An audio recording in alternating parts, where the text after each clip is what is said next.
Africa ఖండంలోని Ethiopia దేశంలో ఓ dormant shield volcano దాదాపు 10-12 వేల సంవత్సరాల తర్వాత తొలిసారిగా బద్దలైంది.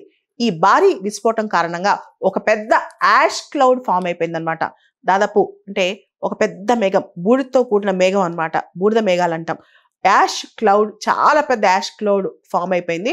పెద్ద ఎత్తున బూడిదతో పాటు పొగలు కూడా దాని నుంచి వస్తున్నాయి అనమాట.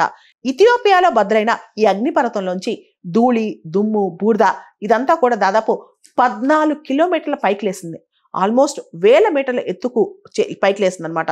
దీని ఎఫెక్ట్ తో ఈ దుమ్ము, ధూళి, పొగ, బూడిద ఇదంతా కూడా రెడ్ సీ, ఎర్ర సముద్రం, తర్వాత అరేబియన్ పెనిన్సులాలో ఉన్న యెమెన్, ఒమన్ ఈ దేశాల నుంచి పాకిస్తాన్, ఢిల్లీ వరకు కూడా అంటే నార్త్ ఇండియా వరకు కూడా ఈ మొత్తం బూడిద మేఘాలు అనేవి వస్తున్నట్టు, దీని ప్రభావం ఉన్నట్లు తెలుస్తోంది. ఈ నేపథ్యంలోనే నిన్న అంటే నవంబర్ 24వ తారీఖు కేరళలోని కన్నూరు నుంచి అబుదాబికి బయలుదేరిన విమానాన్ని మార్గ మధ్యలో అహ్మదాబాద్ వైపు మళ్లించారనమాట. ఇదే విధంగా ఢిల్లీకి సంబంధించిన పలు విమానాలు కూడా అంతరాయం ఉండొచ్చు అని చెప్పి కూడా ప్రకటిస్తున్నారు.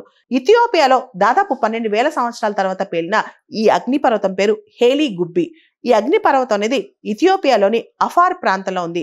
ఇది అత్యంత చురుగ్గా, అత్యంత యాక్టివ్గా ఉండే ఎర్టా ఎలే అగ్నిపర్వత శ్రేణిలో అత్యంత దక్షిణాన ఉన్న అగ్నిపర్వతం అనమాట ఈ హేలీ గిబ్బి అనేది. భౌగోళికంగా చూస్తే ఇది టెక్టానిక్ ప్లేట్లు ఒకదానికొకటి దూరంగా జరుగుతున్న రిఫ్ట్ వ్యాలీ జోన్లో ఉందన్నమాట. గత 10-12 వేల సంవత్సరాల్లో హేలీ గిబ్బి పేలినట్లు అస్సలు దాఖలాలు లేవు.